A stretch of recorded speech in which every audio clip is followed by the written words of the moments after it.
How to view Domino's pizza nutrition information. Hi everyone, I'm here to assist you today without any delay. Let's jump right in.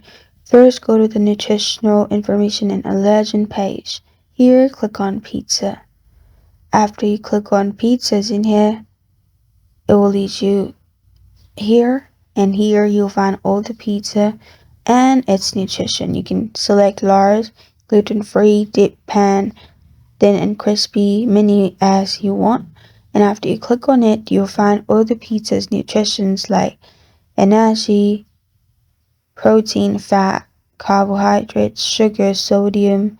You can simply scroll through it and see what it contains. And also for the allergen, you also find the allergens at the bottom.